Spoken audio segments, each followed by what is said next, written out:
বাড়িতে যদি পাকা কলা থাকে তাহলে নিমেষেই বানিয়ে ফেলতে পারবে এই মজাদার টেস্টি পুডিংটি, যেটা কিনা মাত্র 2টি পাকা কলা দিয়ে এত বড় একটা পুডিং তোমরা বানিয়ে ফেলতে পারবে মাত্র 20 মিনিটে। আর এই ব্যানানা পুডিংয়ের টেস্ট এতটাই ইউনিক আর টেস্টি হয় যে একবার খাবে সে বারবার বানিয়ে খেতে চাইবে। তো ভিডিওটা একটু স্কিপ না করে সম্পূর্ণ ভিডিওটা দেখতে থাকো। তো প্রথমেই আমি একটা প্যানের মধ্যে হাফ কাপ চিনি দিয়ে দিলাম আর সাথে হাফ কাপ পানি দিয়ে দিলাম। এখন অনবরত নেড়ে চিনিটাকে গলিয়ে নেব। তারপর সুন্দর একটা কালার আসা পর্যন্ত অপেক্ষা করব। এরকম লালচে কালার চলে আসার পর গ্যাসটাকে অফ করে দিতে হবে।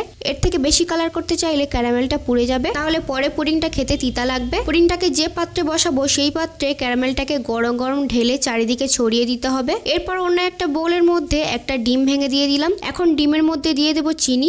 আমি এখানে 1/3 কাপ চিনি দিয়েছি। এরপর 2 চামচ গুঁড়ো দুধ দিয়ে দিলাম। গুঁড়ো দুধটা দেওয়ার কারণে পুডিংটা খেতে আরো বেশি ভালো লাগবে। এরপর 2টো পাকা কলা খোসা ছাড়িয়ে দিয়ে দিলাম। এখন হাফ কাপ নর্মাল পানি দিয়ে দিলাম। এই সবকটা উপকরণ এখন আমি একটা ব্লেন্ডার জারের মধ্যে নিয়ে নিচ্ছি। তোমরা চাইলে কাঁটা চামচ বা হাত দিয়ে সুন্দর মতো ম্যাশ করে নিতে পারো, তবে লক্ষ্য রাখতে হবে যাতে একটুও গোটা না থাকে। তো আমি খুব ভালো মতো সবকিছু একসঙ্গে ব্লেন্ড করে নিয়েছি।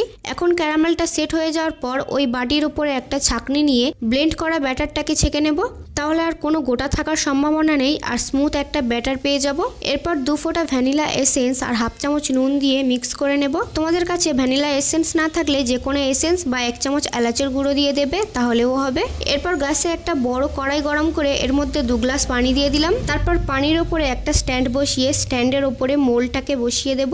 তোমাদের কাছে স্ট্যান্ড না থাকলে তোমরা নিচে যে কোনো সরু প্লেট বা বাটি বসিয়ে দিতে পারো। পুডিং এর ওপরে যাতে পানি না পড়ে তার জন্য মোল্ডের ওপরে ঢাকনা দিয়ে দেব। এখন ওপর থেকে আরো একটা ঢাকনা দিয়ে দেব। ঢাকনাতে কোনো হোল থাকলে তাহলে কাগজ দিয়ে সেটাকে বন্ধ করে দিতে হবে। এবারে 15 থেকে 20 মিনিট মতো মিডিয়াম টু লো হিটে পুডিংটাকে বেক করে নিয়েছি। এবারে পুডিংটা হালকা ঠান্ডা হয়ে যাওয়ার পর একটা ছুরি দিয়ে মোল্ডের সাইড থেকে পুডিংটাকে ছাড়িয়ে নিচ্ছি, যাতে পুডিংটা ডিমোল্ড করতে সুবিধা হয়। এরপর একটা প্লেট মোল্ডের ওপরে রেখে প্লেটটাকে উল্টে দেব। তারপর মোল্ডের ওপরে হালকা ট্যাপ ট্যাপ করার পর পুডিংটা সুন্দর মতো বেরিয়ে আসবে। ও মাই গড, কত সুন্দর হয়েছে!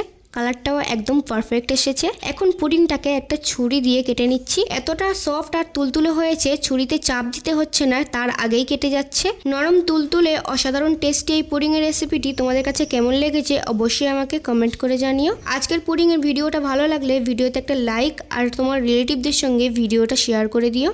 এরকম টেস্টি ইউনিক রেসিপি সহজভাবে কম ইনগ্রেডিয়েন্টসে বানানোর জন্য যদি এখনও আমার চ্যানেলে নতুন হও তাহলে আমার চ্যানেলটাকে সাবস্ক্রাইব করে রাখো, যাতে পরবর্তী ভিডিওর আপডেট সবার আগে তোমার কাছে পৌঁছায়।